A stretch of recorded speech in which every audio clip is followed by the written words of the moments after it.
Welcome back to this week's study of Meant for Good. This is our study through the last part of Genesis, the last 14 chapters. It's the story of Joseph, but the bigger story is Jacob and his sons, and we're learning about his brother Judah and others, but ultimately, this is a story of God. It is Him moving His Messiah, His family forward so that one day Jesus can be born. Last time we were taking a look at Joseph, and remember when we left him, he was in prison. He had been in the pit, thrown there by his brothers, and then he was sold into slavery, and he is down in Egypt, away from home. He is in Potiphar's house, and he has management and authority, but because of temptation that comes against him, he's blameless, he has integrity, but he's falsely accused, and now he's thrown into prison. But not just any prison, it's the king's prison. Why?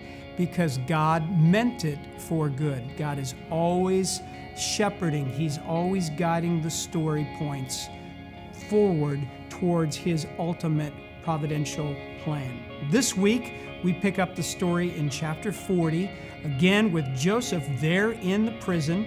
But we're going to talk about how even he being in the prison was going to end up being a blessing to all the nations of the earth. He's going to have some dreams that deliver. You've noticed there's different dreams throughout this story, and we're going to pick up some more dreams now. So, chapter 40, verses 1 through 4, the cupbearer and the baker. These are two of Pharaoh's staff members, and all the Bible tells us, we don't know the details, but all the Bible tells us is that they had sinned against Pharaoh, like they had done something wrong. They had gotten written up, and they hadn't been falsely accused. They had made him angry, and so they get thrown into the prison.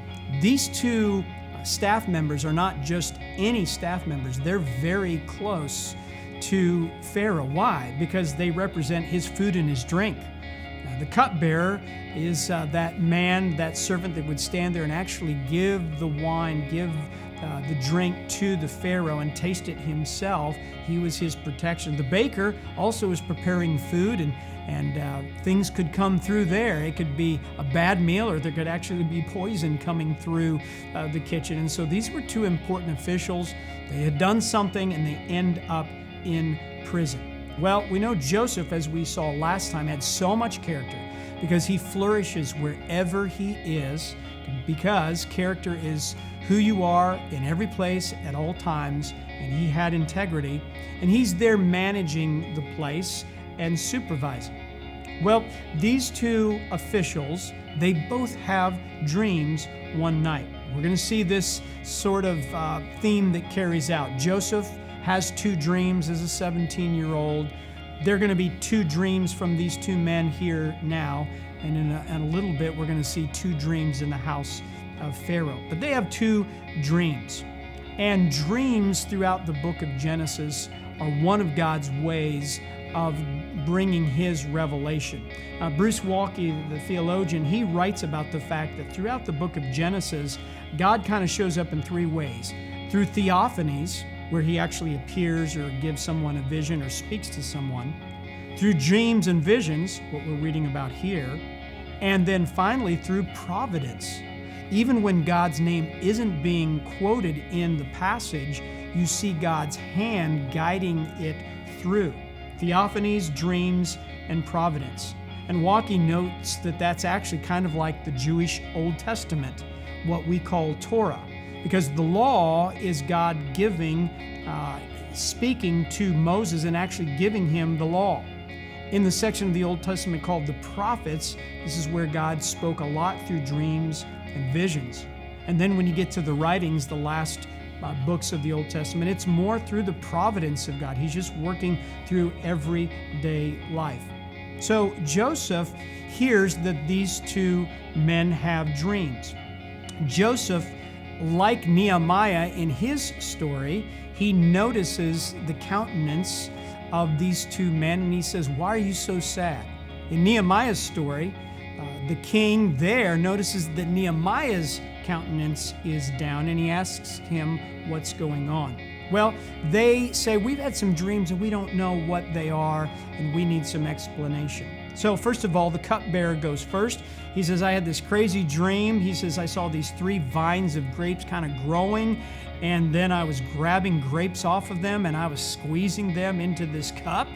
And I made a little, squeezed a little wine and a little grape juice there, and I gave the cup to Pharaoh. Well, Joseph says, let me tell you what the story is.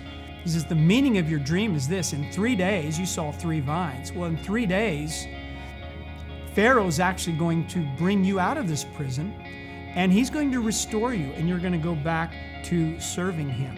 And by the way, when you do, he has so much confidence that he actually makes a request to him. He says, when you are out of this place, would you please remember me? I've been falsely accused. I was put in this prison. I'm a Hebrew. I was taken from my homeland. Would you please put in a good word for me, because I don't deserve to be in here? That's very understandable.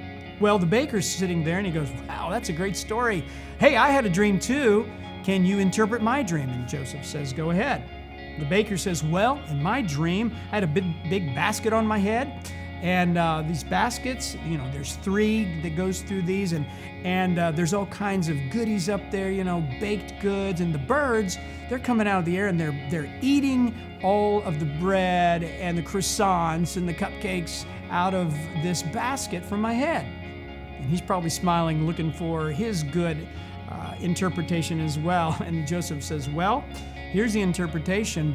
You also in 3 days are going to have a change of venue.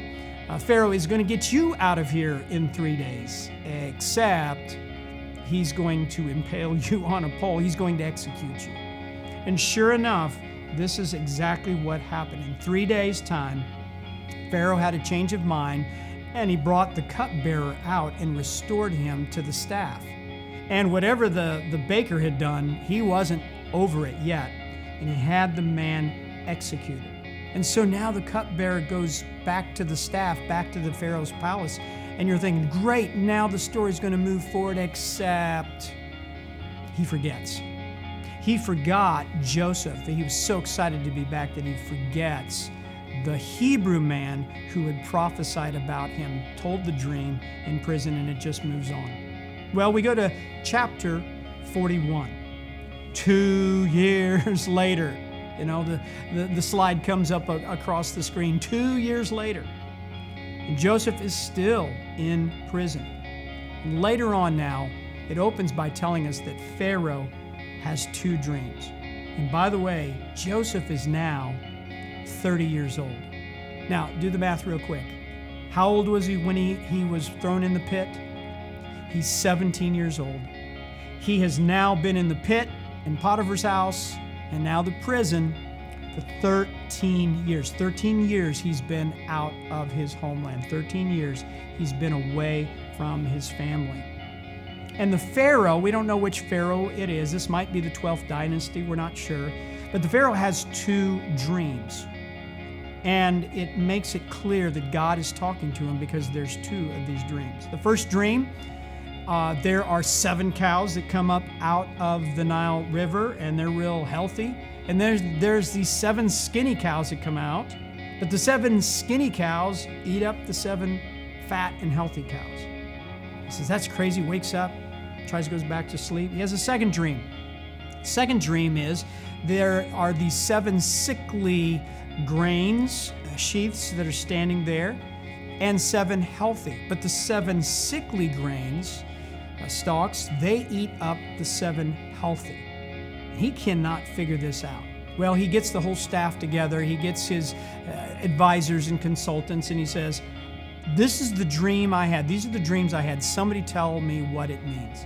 And as often is the case in the Old Testament, when a foreign king is saying, I had a dream, I don't know what it is, nobody can tell him what it means. And all of a sudden, the cupbearer says, you know what? I just happened to have a LinkedIn connection. I forgot. I had worked with this guy. I was in prison and you were mad at me, and the baker, and it didn't turn out. He told me my dream and it came true. And Pharaoh says, what are we waiting for? Go get him. And so he brings Joseph out of the prison, now into the palace. And they clean him up, shave him up, get him all clean. He brings him into Pharaoh's office and to the throne room there, and he starts talking to him. And Pharaoh says, well, I've heard that you can speak these things and you can interpret. And Joseph does something very important. He says, God interprets dreams. I can't do this. He doesn't take credit. He points the credit towards his God. And then he gives the meaning. He says, Pharaoh, your two dreams have come from Yahweh, have come from the Lord, my God. And he says, here's what they mean. They're going to be 7 years of bumper crop, 7 years of bounty here throughout the land of Egypt. And the land's going to produce more than we can handle. But right after that, there's going to be 7 years of famine, and it's going to be so bad. This kingdom would be decimated. People are going to starve to death unless there is a plan made.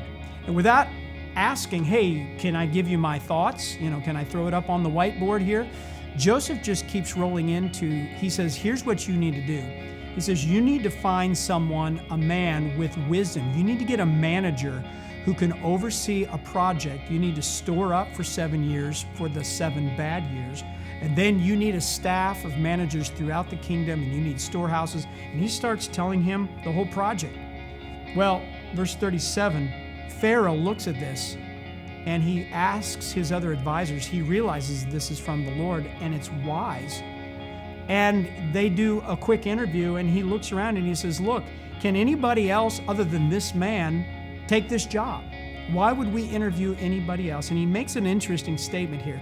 He says, this man, Joseph, he has the Spirit of God. Isn't it interesting when people that are unregenerate, lost, far from God, they don't even know God, but they can recognize people that are from God, that are in God's presence. Hey, by the way, in your workplace, can people go, I don't know what they're all about, but I think that person is connected to God in some way. Well, he says he has the Spirit of God. He's not referring here to the Holy Spirit. He doesn't know the Holy Spirit. But the Hebrew word is ruha. It is the Spirit of God. It's the same one we find in Genesis chapter 1, verse 2.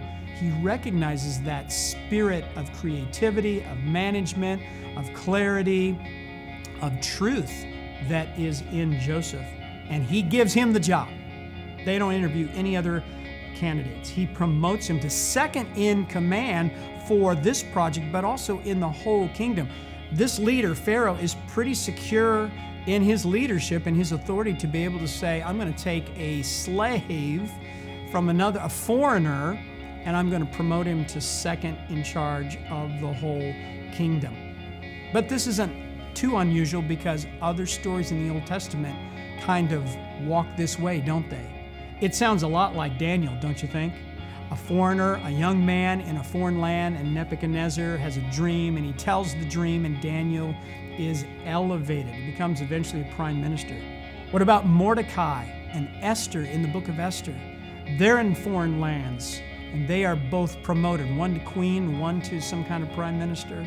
Nehemiah, after them, he also is the cupbearer of the king, and he's allowed to go back and manage the rebuild on Jerusalem. Moses himself grew up in Pharaoh's court. And so you see throughout the Old Testament foreigners, God's people, in foreign lands, but God using them. By the way, we are foreigners in a foreign land. We are pilgrims passing through here as well. Well, he works for 14 years. He's going to do this 14 years worth of work. He has full authority.